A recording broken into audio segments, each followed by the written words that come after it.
community, recipients of repatriated items. There's a slight change to the original schedule. Shana Condill could not make it. She did a video with Evan Mathis together, it's getting confusing. And we're going to show the video tomorrow during the Rick's presentation, so she's not part of this group. So for this session, receiving items that were created by the ancestors, capital A, have a profound impact on a Native community, individuals, and serves as a way to reconnect with the present while looking towards our future. So I guess the questions that we need to think about during these presentations is, what is the impact of an item that is repatriated back to its community? How is it used?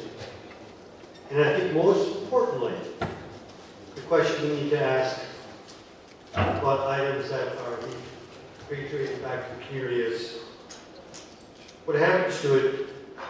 Is it any of our business? Our first presenter, I consider a relative. I've known his family for decades. Jordan Dresser is a journalist, filmmaker, curator, and repatriation specialist. He is an enrolled member of the Northern Arapaho tribe and is currently the Collections Engagement Manager at the Fort Collins Museum of Discovery in Fort Collins, Colorado. Please welcome Jordan.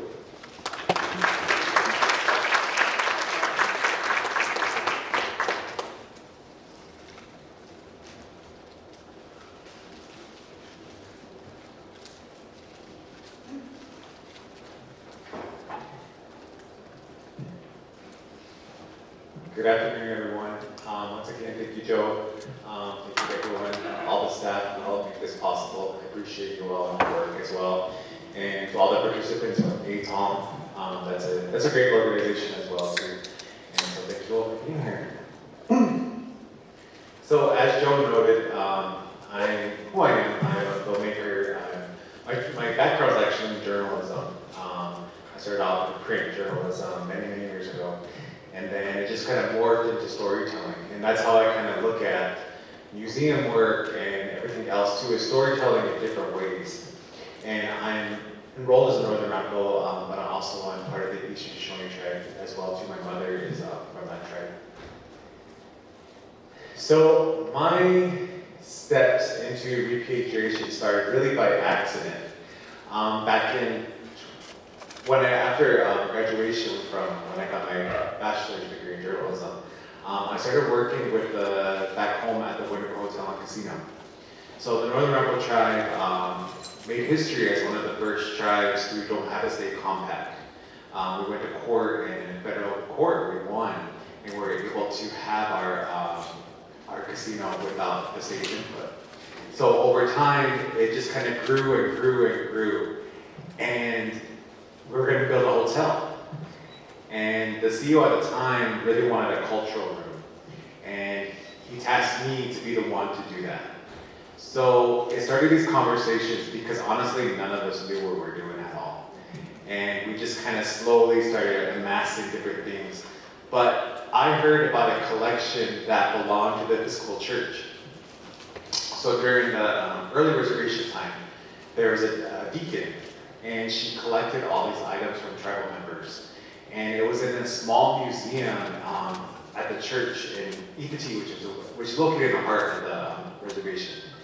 And then that museum let it out, so all the items just went back to the Episcopal Church's headquarters in Casper, Wyoming. So I just kept hearing and hearing about it. And then we approached them and we were like, could we bring some of the items back? Could we do that? And none of us knew how it worked either. And they told us no. And at the time, we kind of didn't know any mechanisms of how to do anything. And we said, well, how about a loan? Would you all be willing to do a loan with us? And they said yes. So we had a loan of 20 items. And it was kind of funny looking back then because I was in my 20s when we started this journey. I just recently turned 40. But we laugh about it because they would come back and say, do you have a collections policy? And we would just lie. We'd be like, yeah, we do.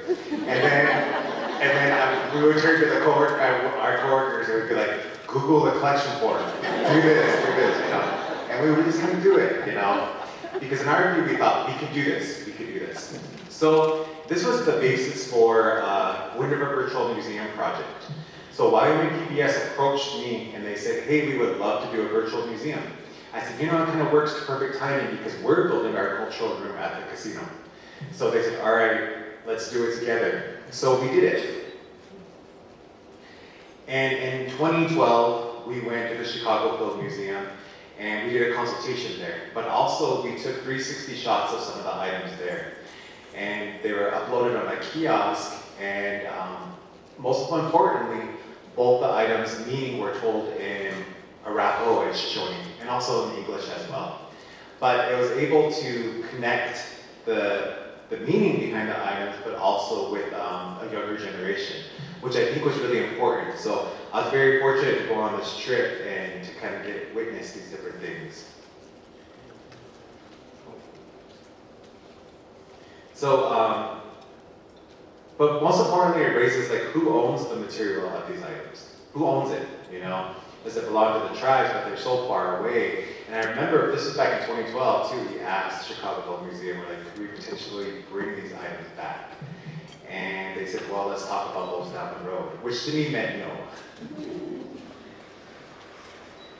And this was the basis for a film called What Was Ours, that I was very fortunate to be a part of.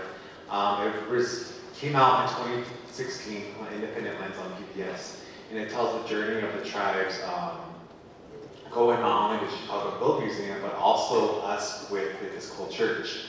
Because as I noted, we got 20 items on loan to us every year. We would do it, every year we would do it. And we just kind of did it. Back in 2018, I became part of the Tipple family with our tribe, and I was a collections manager over there. So I would oversee a catalog of different items we were doing. Most importantly, I started taking part in the repatriations more actively. And then in 2020, I became chairman of the Northern Arapaho tribe. And during that time, I really pushed for the tribe to engage in those different things as well. And during that time, because the Episcopals, they select new bishops. Wyoming had a bishop at the time, and I remember he gave me a phone call and he said, would you come to Casper? This is when I'm chairman of the tribe, and I said, yes, I'll go. I met with him, and he was just kind of vague about what he wanted to do. He was like, we would love, he said, I watched the film, you know. I said, that's great. He said, we would love to potentially renovate the circle there at the Episcopal and potentially do something with the museum. I said, that would be really good, but also they have land there too that I was kind of interested in, and I explicitly said, you know, we would love to take part in those things. But it was kind of never really quite talked about what was going to happen with the items. Then this year, a dream came true for me because we wanted these items, we got a loan, and in the end, the Episcopal Church came back to us this year and said, we're going to give all the items to you all. And people always ask us, was this NAGPRA? No, you know, they were, from our understanding, what we were told initially with the will was that when the deacon passed, she left it to the Episcopal tribe. Episcopal church. But upon further review, it was discovered that actually she left it to the bishop at the time. So then that bishop passed. So then does it go to the next person? Does it go to the next person? And in the end, everybody said, we just don't want that trouble. So we got all the items back this past September. And it was a really historical moment for us. And I look back at it, and people always ask, well, where were these items going to go? You know, and that's a good problem that we're having right now. But I was very fortunate that I grew up in a Arapaho household where I was told what it means to be Arapaho. And I actively took part in the ceremonies ever since I was a little boy. But when I became chairman of the tribe, I saw the other side of the reservation, which is a lot of kids don't have that. So we got to create spaces for them to have those opportunities and make those connections in meaningful ways. Another repatriation that we did in 2017, Youth Miss Soldier look, she, for years, she actively wanted to bring back our children from Carlisle. That was like a dream that she had and her whole family. And she approached the Army many years ago, and they said no. And it goes back to those things where they would say, well, is there living descendants alive who could vouch for this, And she said, yes, we do. These boys who died there's 3. There are living descendants today. And then my favorite story about that is her and 2 of the elders. They got word that the Army said, okay, we're gonna have a consultation in Spokane, be there tomorrow. And so they said they drove all night. And then she said when we got there, they basically said, well, what tribes are ready? What tribes did the work, And she said, everybody kind of got quiet. She said, and I just took off my backpack, I went up there, and she had 300 signed affidavits. So they did it. So in 2017, we brought back 2 of the boys. There was a mix-up. One of the boys wasn't in one of the grave sites. And so, that's just something that we gotta navigate as we go. And when I was chairman of the tribe, the Army reached out to me again, and they said, there's a boy here, he wasn't originally part of that original group because there's no living descendants. And I said, okay. And then I said, well, how about what if I made the claim on behalf of the entire tribe because we're all related in different ways? And they said, that would be fine. So last year, we brought back that last boy. So all of them are home,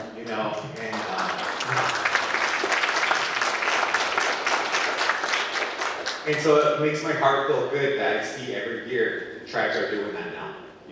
The time was really difficult when we first went there because working with the Army was very difficult because it was just basically they wanted to keep us contained. But also we documented the whole thing. We did a documentary called Home from School, The Children of Carlisle that came out in 2020. And 2019. But we filmed it. But, the Army was very restricted about what we could and couldn't do. But we kept saying, this is for us, this is for us.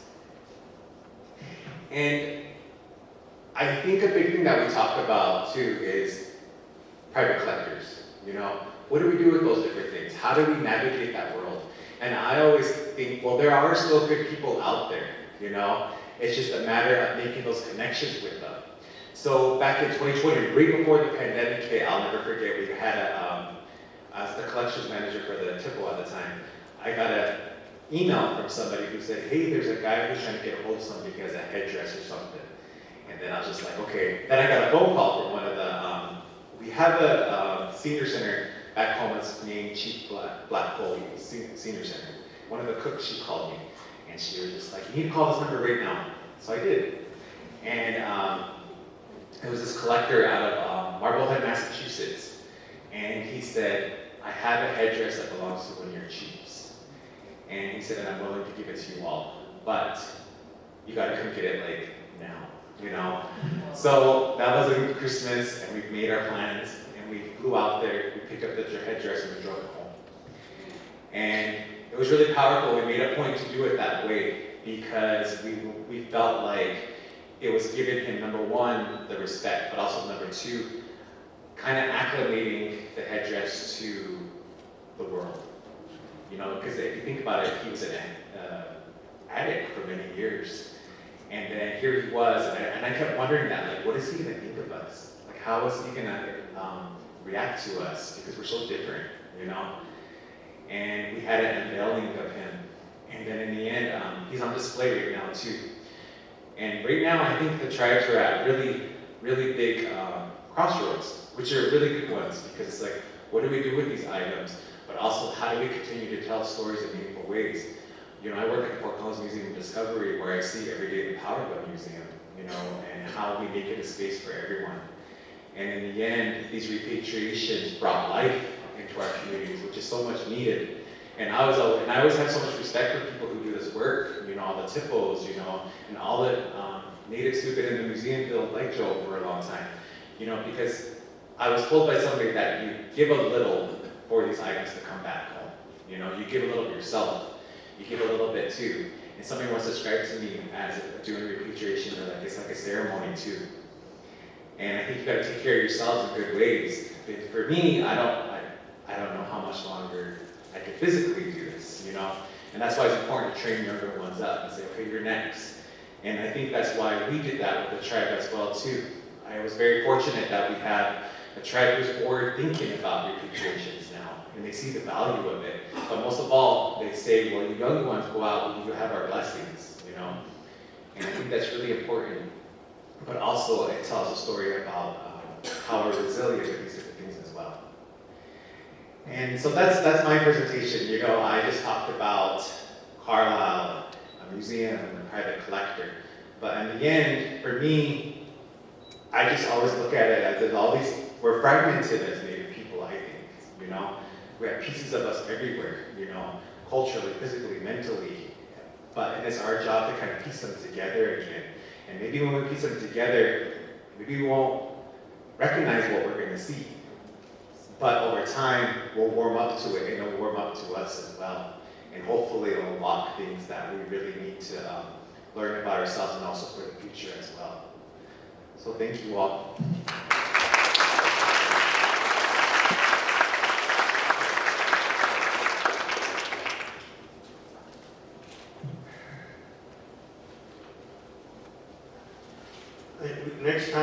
Next time we do one of these, we have to make sure we have boxes of peanuts at each table.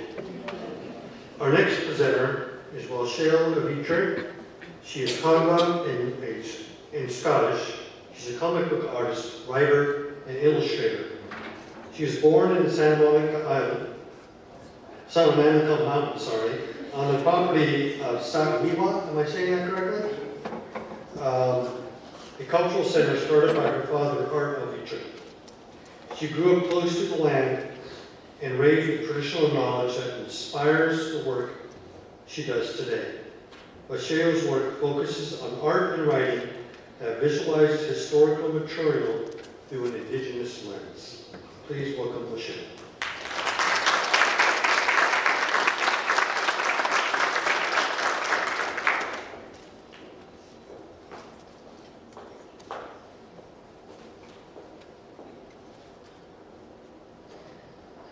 Hello, everybody. Thank you once again to Joe and to the Alvitre for having me. I am not a professional museum person or anybody that works in this. I'm an artist, and so my viewpoint is a little bit different. So I'm going to be reading something to you that sort of encompasses the theme for this year's seminar, which is going home. On a daily basis, over 4,000 listings on eBay of Indian baskets are up for the highest bidder. In 2024, Native nations within the United States have lost 99% of their traditional tribal lands. How much of their material culture is intact with so much loss? Not all of the baskets sold on secondary markets are ours. Many are East Asian and African and mass market. Some are non-natives trying to dupe collectors. Some are native wooden and non-traditional materials out of necessity. In the same way, most people on tribal lands are not endemic to the lands on which they reside. Many baskets are copied or mislabeled in order to deceive collectors and cash in on age-old curio markets, which sure love that mission basket label. Our realities of Native people are mirrored with those of the issues of our baskets. Displacement, misnamed, misidentified, lost, hidden, stolen, damaged, and more. You know, the very first time I held anything woven by our tribal community was at the research center here at the Alvitre Museum just a few years ago. Before that, I had only ever seen pictures of our baskets. So what does going home mean when you have no real place to return to and are part of the diaspora of displacement and are part of the bipolar mind of being culturally mixed, grasping at straws, so to speak? Or in this case, grasping at junkets. The closest thing I could get to home here within the walls of a newly renovated archive deep in Los Angeles, Yagna, an hour-and-a-half drive on a good day from my home on Chumash territory up north. An archive with a long-standing history and ties to the Southwest Museum that previously was not something as accessible for tribal communities or the concept of home. My relationship with fiber arts and weaving and basketry has been on again and off again since I was small. Several years ago, I shared my story during this seminar about having Mabel McKay stay at our house as a kid, to give a lecture on basketry in the corrugated metal rooftop of the converted horse watering stable at Cahuilla, a land once shared by Chumash and Tongva Gabarino, a land once walked over by Spanish soldiers on horses. The story of Mabel at my home was a story which I hadn't heard before until the book Weaving the Dream came into my life in my 30s, and some questions about a star quilt and photos led me down a rabbit hole of my dad's memories, and the story revealed itself. Growing up, my aunt, who's here with us, would often visit, and she would always have a big bag full of fibers and things to keep her hands busy. I never knew exactly what it was for, but she did workshops and classes with her friends to squawk, and I always wished she lived closer because they sounded so wonderful and I desperately wanted to learn. Later, when I started reading books on our tribe, written by anthropologists and non-natives, I started learning about the materials we used and how none of them were easy to find, because most of the places they had grown had been decimated and destroyed. My dad's cynicism kicked in. I was angry about having something taken away from me before I could even attempt to embrace it. I was angry about the desecration of our lands and all of those things tied into it. I was distraught and conflicted over this underlying sadness that I had in regards to home. Why did I feel such a dull ache of loss when I had a home? What was I missing? It's never fun to start from a place of pain when it's a place and an object of beauty that you seek to pursue and achieve. This has been my relationship with basketry and with growing up as a Native person who has no tribal lands. This has been my experience as an artist trying to communicate these things in my head and the world's laws of who can make art if they don't have all of the pedigree tags for the dog show. And so I always somehow was missing a piece of home. I never sought out Juncus textiles because I was told that the only close patches were deep in thickets of poison oak, down in the canyons of a home that we got forced to move out and away from. I didn't know what deer grass was or how to differentiate it from the grass that the deer ate where I grew up. Another layer of trauma to add to the upbringing that took me a very long time not to be both very angry and very sad about. As I got older and made a decision to start taking on the responsibility of doing culturally and tribally informed artwork, the world of basketry returned to me through a collaboration of somebody who I now consider a friend, Cahuilla. My first reaction and challenge was not to bring up my negative view of basketry revitalization being unattainable to the table. My view, due to so many roadblocks passed down from my dad and family, which had then tinted the lenses of my glasses and worldview, was something that I challenged myself to overcome in writing when Chad offered me the opportunity. I was in no way hopeful, but I do enjoy a challenge. The project was a comic book co-writing project with Cahuilla called My Sisters, a comic book written from the perspectives of baskets as ancestors, and the dual narratives of both an uplifting, healthy relationship to basketry from Chad's Northern California family and tribal perspective, countered with the difficult 2 pages of me attempting to write about the roadblocks that my Southern California tribal community had in access to plants and revitalization of weaving in the scattered community that we exist in.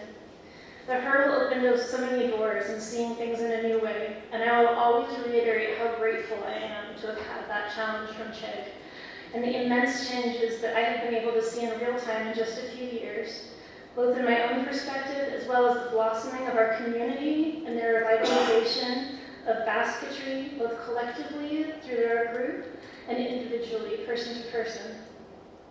Around the same time as My Sisters, I was approached to collaborate with 2 Cahuilla elders, both basket weavers, to illustrate their creation story of how their people learned weaving from the Moon Elka Menino. I worked alongside Lorraine Sisquak and Rose Ann Hamilton for several months to learn more about their community's relationship, as well as listen to their family stories about the baskets that their ancestors wove. Some of it was beautiful and eye-opening, how much of their traditional story and techniques are intact, unlike ours, and some of it was heartbreaking, especially to hear that many weavers do not have family baskets left in the care and keeping of their families. In conversations, I learned objects that collectors assign monetary value to were sold to help keep families away from starvation, allowing them just the means to survive during difficult times of Indian relocation and early reservations. This included many of the historic baskets that were tied to this project. In fact, some of the stories I heard were directly from our Zoom were in overlapped with readings that I was doing at the time of George Wharton James, who was an author and basket collector. The art pieces done in collab with Cahuilla elders were for a larger exhibition, of which many Cahuilla baskets would be displayed, including one by Ramona Lugo, her infamous star basket. In time, I reread Ramona by Helen Hunt Jackson, as well as dove into the historical accounts of the curio basket trade here in Southern California. I devoured source material and downloaded JSTOR articles on borrowed college login time from a Zoom class I had that I took during the pandemic. I learned the story of Ramona Lugo's star basket and how everything that she had called home was taken from her in a brief instant, including the basket that represented this and her husband in the spirit world. That time of displacement of the late 1900s resonated with me and hit me on a very emotional level. During this time, a basket attributed to Ramona had popped up on eBay. I was wrapped up in a project with the story of El Camino from Roseanne and Lori and had just received final payment for the completion of the artwork that I did. I was shocked that a basket with a provenance such as this would be on a site like eBay. And of course, I was a bit skeptical, as many baskets with star patterns have been attributed to her over the years. I immediately tried to message the seller of the basket to find out more. In the back of my head, I knew that time was against me, as someone could use the Buy It Now feature and the basket could easily be scooped up, and once again put into a private collection. I also found the timing of all of this very strangely succinct. The seller ended up being a good friend of a well-known basket collector in basketry circles. He was kind to answer my numerous questions in regards to the history of the basket and also the history of the different owners whose hands it had been kept in over the years. I also did some digging in basketry groups on Facebook I was part of and found previous postings sharing the basket from several years back, confirming the provenance of those collectors who had previously owned it. The two earliest owners of the basket had since passed away, and so my searching hit dead ends. Ultimately, my thoughts were that this basket had such a tremendous cultural value, and I was in a place where I knew that it needed to get back to the Cahuilla community in some way. And yet I was at a loss as to whether descendants of Ramona were still around, and also as to whether they had any interest in the family history or something like this. And what was the best way to go about this? The best way to return a basket home. And the clock on my end as a buyer was clicking away with each eBay notification of a new watcher at the auction. And as auction countdown clicked away, I hit the button. In this case, I got very lucky, or I was guided or both. Or maybe I was just hyper-fixated and care a little too much, a lot too much. I spent a good portion of my check for this for the El Camino art job. I hit Buy It Now, shoot first, figure it out, the Caro instincts. I had never spent so much on a thing before, except for maybe a car. I purchased the basket. It sat with me for several months, and then I decided to reach out to Roseanne again to see if she might have any connections or knowledge of family connections. Her recommendation led me to Gerald Clarke, a Cahuilla artist. It turned out that he was her family. Small world, huh? And the rest is history, as they say. Or a very well-documented article in News for Native California that I felt a little shy about sharing, written by Gerald's daughter, Emily Clarke, which you guys can get back issues for, News for Native California subscriptions. The basket returned home. Many times, so many times, these baskets are gone in an instant. Many times, so many times, these items can be traced back to communities or bought up in a flash, hidden away for decades on the shelves of collectors' homes. Many times, so many times. The families who are tied to the pieces that actually still contain provenance are unaware that these items still exist. And most of the time, those connected are never in a place where repurchasing an item such as this is within their means to do so. Over the years, I've seen crowdfunding to bring items home. I've seen families trace down their heritage at pawn shops and live auctioneer auctions. People grouping together, pitching in to bring one single item home, back from the chaos of the collector's market, and back into the homes where they are kept as deep, important memorials to their ancestors, sometimes with names and sometimes with not. I have unfortunately seen a far greater number of mislabeled baskets slide through the cracks of rare baskets, our baskets, reach insane final auction numbers, and know they will continue to be absent from their communities. The next latest, greatest prize via FedEx insured package for those people who have loads of disposable income and a hobby in Indian baskets and a big empty space in their home that they are trying to fill. I have been in local warehouses and collections and got into verbal disagreements with antique dealers who have told me to my face that Native communities should be thankful that collectors have kept their things safe for so long. And then, of course, there's a long-standing history of museums and archive donations and archival ownership. None of these compartments holding our items are home. Travis Hudson wrote a book, Times Flotsam, in the 80s, listing the major museums around the world and a matter-of-factly stating which museums had what, and what the best tribal affiliation might be at the time. You know, for future use. Ethics in this strange world of museum culture, anthropology, the history of deconstruction of the Indian in all ways, shapes, and forms, is not something many have or carry on. What he did during his time was pretty punk for someone in his shoes, and he laid groundwork for those of us looking to have some breadcrumbs thrown from outside those gates, which are normally locked up to keep the Indians outside so they won't try to free their family members, which are in solitary confinement, and then get them back home for ceremony.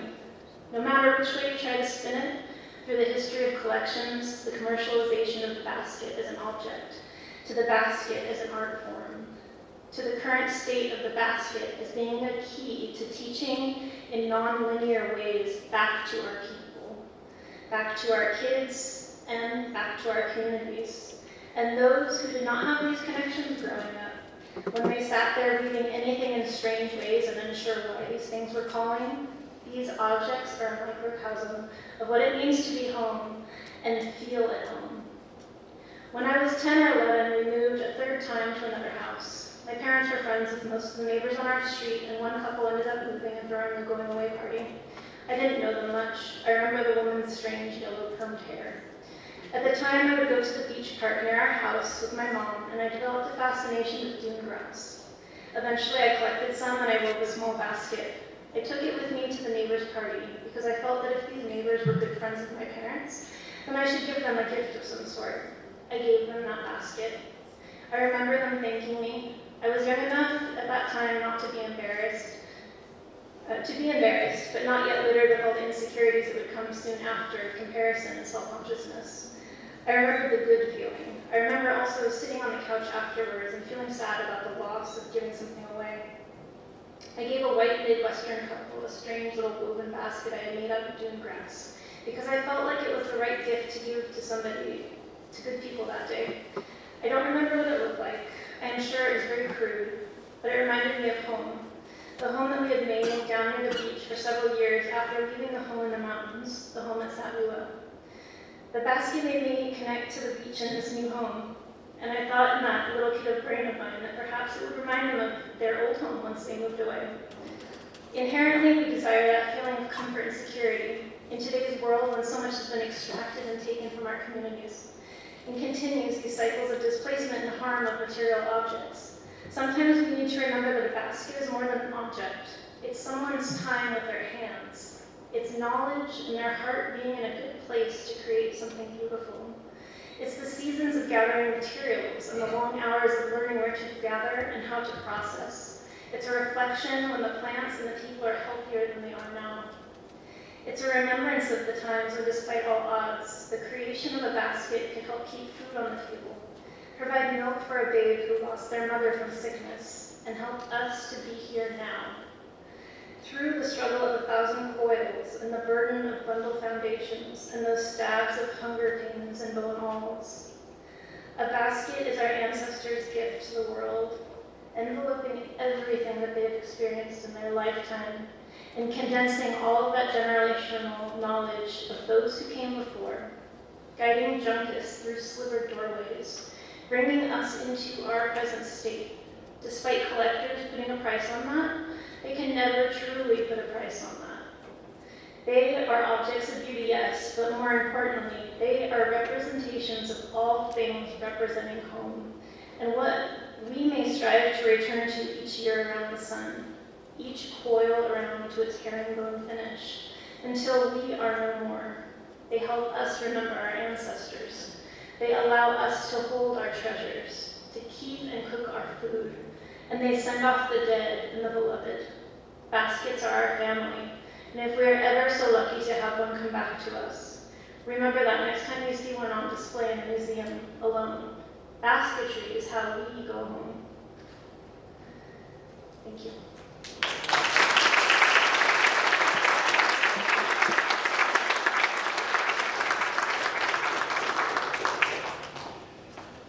Thank you very much. Our next presenter is Gerald Clarke. He's an enrolled member of the Cahuilla Band of Indians and lives on Cahuilla Indian Reservation. When not creating artwork or serving as assistant professor of ethnic studies at the University of California, Riverside, Gerald oversees the Clarke family cattle ranch and remains heavily involved in Cahuilla culture. He is a frequent lecturer, speaking about Native art, culture, and issues. Please welcome Gerald.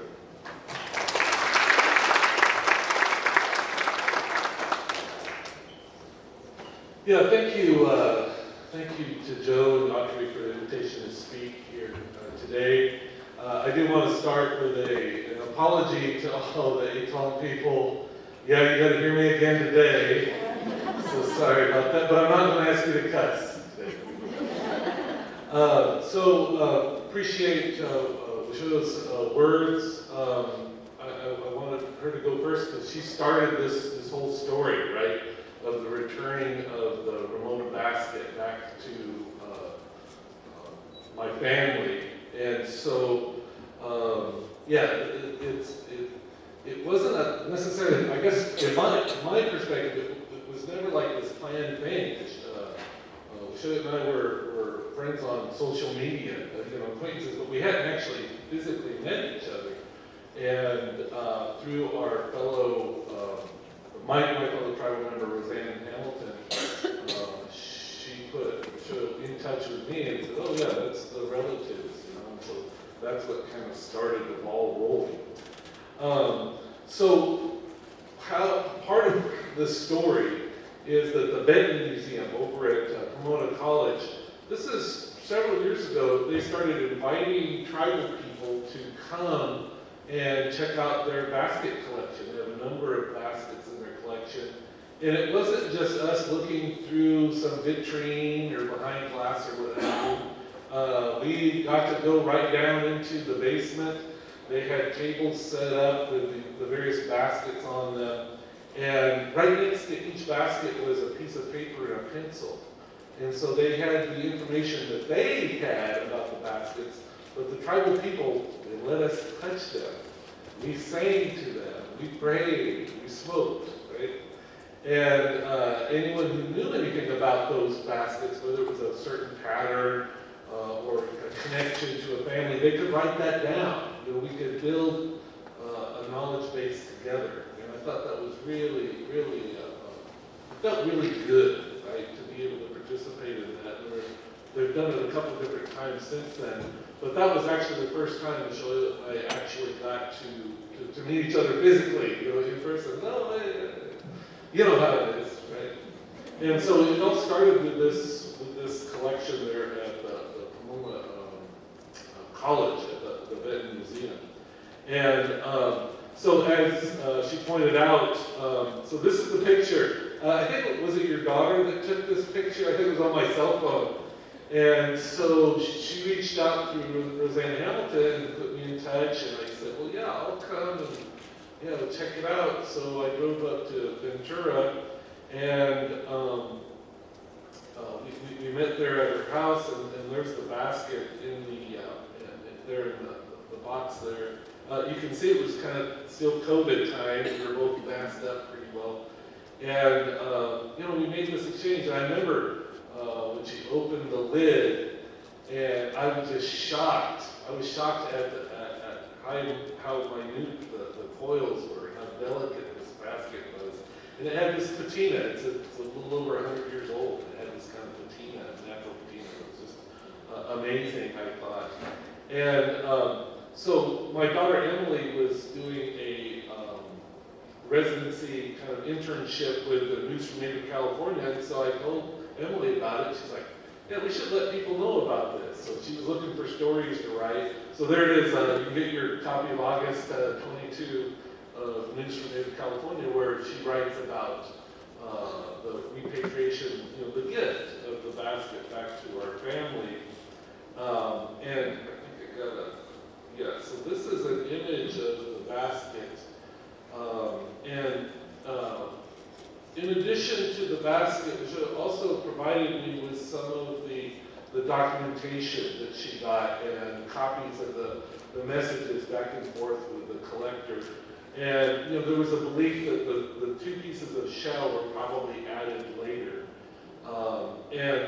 Roseanne Hamilton is kind of our senior basket maker for our reservation, and showed it to her. And one of the unique things about it is that the shape is not a typical kind of tray. It's actually, I think probably you guys know, it's actually like the shape of a collection plate, like a Catholic church. So it has this wide shoulder and then it dips down in the middle.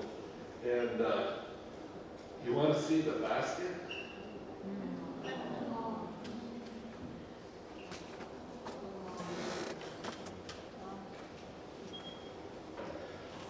So I had to bring the basket because I figure talking about it or showing you a picture is kind of like kissing your sister,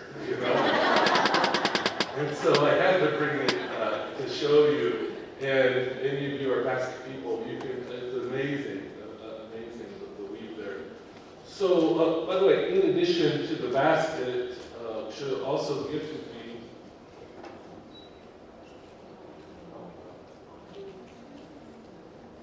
this rendering of Ramona. And so both these things are in my living room. That's where it lives.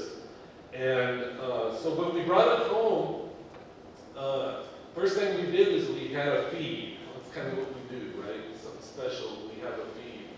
And so my extended family came to the reservation. We all met up at our community hall. And we invited Roseanne, because she was part of this process too. And we ate together. And my aunts, I have two aunts left, and they're in their 80s. And I see them, not so much this week, but daily I tend to go over there. And, they tell me stories and things when they were young. And, my grandma was a basket maker, and a lot of the women in the tribe were making amazing baskets. And this is that kind of star design that you see there. And they're referred to as stars, but I always kind of disagree with that, because if you look up close, you can see that they're not straight lines. You see that the petals, the rays that are coming out are not straight lines. They're actually curved a little bit. And when we pray, we smoke tobacco. And I grow tobacco grows on our reservations, the indigenous tobacco of these lands. And it has a 5-pointed flower that only opens up at night, and it looks a lot like that. So I see this as very spiritual, it was really special. And some of the stories my aunts tell me is that she remembers their parents and grandparents. Like my grandma used to make blocks of cheese because they had a milk cow, and then they would sell them to the non-natives off the reservation to make a little money, right, survival. And my grandpa, after we would butcher cattle, he would take the raw hide and he would weave it into lariats, the old style lariats, and he would sell them. And so often, the reason I bring that up is because oftentimes you hear people say, well, if they sold it, then they really have no right to ask for it back, right? Indian giver, right? But it's just like the relocation program. It's like so many things. Well, you had a choice. Did you really? Did we really have a choice, right? And so these things were sold out of survival, right? It was about, and so this is going to sound very strange, but my own ignorance is a source of constant amazement to me. And after we went through this whole process, I was like, we don't have any family heirlooms, right? Poor people don't have family heirlooms. That's kind of a privilege, right? And referring to the question earlier about cultural patrimony, let's flip the coin. what does your affluent white American family consider their cultural patrimony? They have great-grandma's china, right? Great-great-grandpa who was an Indian fighter, his rifle, right? And for us, we didn't have that. What we inherited was our lives, the miracle that we're still here, that the generations are still here. And so, yes, there's a little bit about the real Ramona. And there's Weshoyot's the rendering there. You can see the date she passed in 1922. And she also mentioned the novel by Helen Hunt Jackson. Anybody read that? It's kind of like an 18th century Harlequin in a way. And we showed the silent film, remember, Ben, at the Autry just a couple months ago. And so now there's the novel, and then the Ramona pageant, the longest outdoor play in California history. And it happens in Hemet, California, where I was born, not far from the reservation. And there's look at 1923. So it's just this year was 101 years old that this has been this play about the novel and the life of Ramona. I've never seen it because I know the real story. Okay?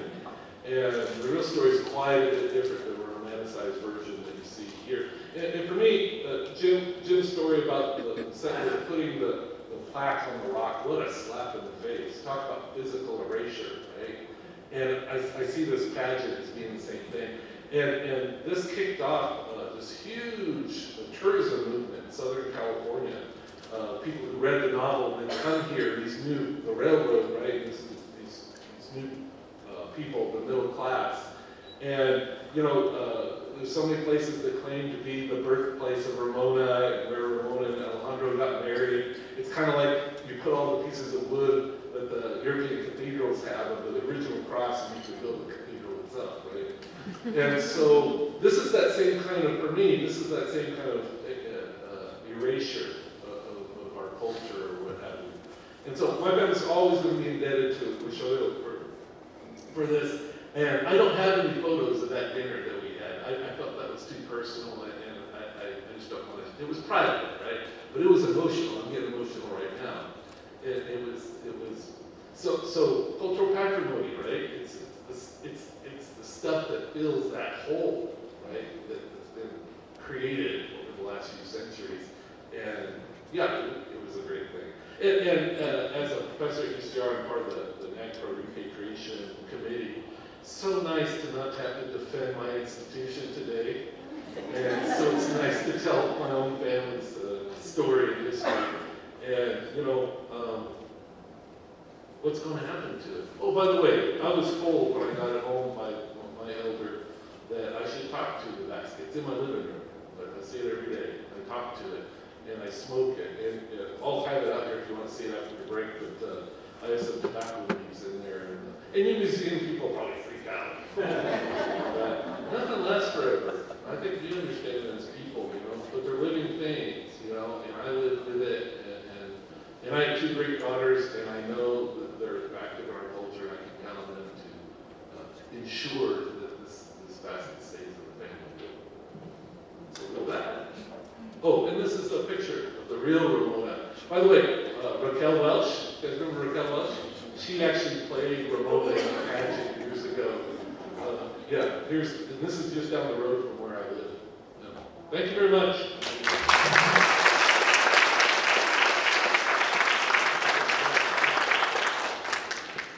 All right. We can have Jordan and O'Shea come up, please.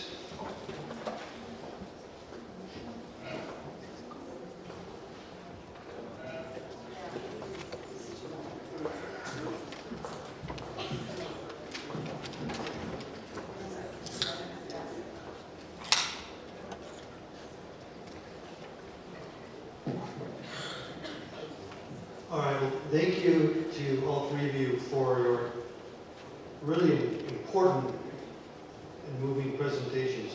I don't necessarily have questions, so to speak. I mostly have things that were sort of running through my head as everybody was talking. And I was thinking about what Aaron said at the last session. he talked, and for I can't remember the exact words that he used, but he said within a tribal community, there's a wholeness that is always there. And when items leave the community, it still remains whole, but sometimes those holes can be filled with negative things. So now I was thinking about, Jordan, your presentations, as well as Weshoyot and Gerald's, and I was thinking about, we have several generations of Native folks in communities that are missing those tangible items, right? But now that some objects are returning to communities, how is that returning? Thinking about maybe some of these communities have sort of these negative effects because the items were gone. How does the items help secure the future of our youth by reintroducing them back into the community? Does that question make sense? Okay, good, because I couldn't really read my writing. I think it shows the bravery of the people, Like I always think about like how we sometimes, we hear those different things like that, and like when I worked at the Tipple, a lot of us were younger. So when we go to these consultations, people would kind of be like, do you all know what you're doing, And it was crazy because I was like, okay, well, we all were taught these different ways, And I was always taught not to be scared of things, If you take care of yourself in a good way, then Zona Moss, was a keeper of an item in our tribe. And I remember she once told me, she's like, if there's something wrappable, it's not going to hurt you, And I always thought that in my head, So I always went through these things thinking like, okay, and this is for everybody else, because then down the road, who's not going to do it, And Youth and Soldier was something really good to me. She's like, we do this work, especially too when we brought back those children from Carlisle. That was hard, it was literally digging up their bodies, and I watched a kid's skull come up, and those things stick with you forever. But at the same time, she told me, we're doing this so down the road, these kids don't have to, and that they can be whatever they want to be, and doctors or whatever, So we get this out of the way so we can clear that trauma. So I thought, man, you're right. This pain goes somewhere, and in the end it'll be worth it. So now that these items have returned, is there almost like an educational process within the community? So young people have exposure to this and the knowledge that is embedded within these items? Yeah, when we brought back the items from the Episcopal Church, I loved it because they had all the elementary school kids there, the high school kids there. And to me, that was just really powerful. And it's just like showing them that not only the items, but also what they can do for them, And to me, that was just so cool. Like, I was just like, yeah, this is what this is about. And when we went to Carlisle, they made a conscious decision. They're like, well, we're going to take elders there, but we want youth to go with them as well, too. And they got to see these different things, and I just really love that connection because it's like showing them how these items can be used and also what it means for them, So I love that we make it something for them as well. I'll speak a little bit on it. I feel like my position with our tribal community is a little bit different. Like I said, we have one small little area of tribal land that was given back very recently, which is wonderful, but we don't have cultural center. We don't have tribal land to hold any of these ceremonies on. Everything that belonged to our people in the various villages in Los Angeles County are all what you see today. Like, you're on our land and it's awesome. So I feel like in many ways, like, me and my family and our community are several steps back from seeing something like this where it's been done. People have been back, their ancestors have been brought back to the community and they're buried. And that has happened within our community. However, we have a lot of different roadblocks in the way because our tribe is not federally recognized. I feel on a very personal level I can respond to sort of your question as My dad did this work up until he got physically hurt and couldn't do this work anymore. And that was when we were at Sattlewood, and after we moved away from there, he was very much involved in Southern California Indian work. He was doing monitor work. He was helping with burials and monitoring sites and trying to do this work of bringing our items home and protecting our items. When he got hurt and moved away, he really cut himself off of that because in many ways he was not mentally and physically able to take those things on with his injury. And I always speak of him and say that, you know, without the work that he had done there, I wouldn't be doing the work that I'm doing now, and the same thing with my aunt as well. She had put in so many hours in doing this types of work, but it's on such a micro level of, we do it so our kids don't have to do it. My dad did it so we didn't, but I'm sort of carrying on some of the work that he couldn't finish because his health, you know, became his priority and also became something that didn't allow him to continue on this work. I make a fact to communicate this with my kids. With everything that I do, I show them. I mean, my daughter took the picture of Gerald and I was explaining, like, who's that guy? I'm like, let me explain to you who he is, you know, and at the time, I had just gotten done taking like a Cahuilla language class at Palomar, and after he left, I like kind of educated them on, okay, this belonged to his great-great-great-grandmother, and, you know, it was taken away from her, and we don't know why, but that's why he came to pick it up. And I can only hope that my kids don't have to deal with this when they get older, and that they're educated on these things, and also that they see not all this anger and sadness that I dealt with when I was a kid watching my dad struggle to deal with these things, but they see positivity, and, you know, she got to take that picture and see the smile on his face, and I was so, I didn't know what to think. I was just a lot of different emotions, but like, at the end of the day, that picture is there in the representation, and my kids can see that and remember that memory, and not thinking about all the stuff that maybe was going through my head at the time. You know, I would say, so we had no Cahuilla 101. I missed that class.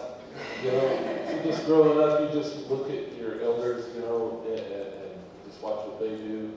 And, you know, it's terrifying being a parent because you'll say something and your kid will say 2 decades later, you remember that time you said, what did I say? So you have that impact. And so a lot of times, so like when we welcomed this basket back, and my daughters were there, and my little nephews and nieces, they were all there.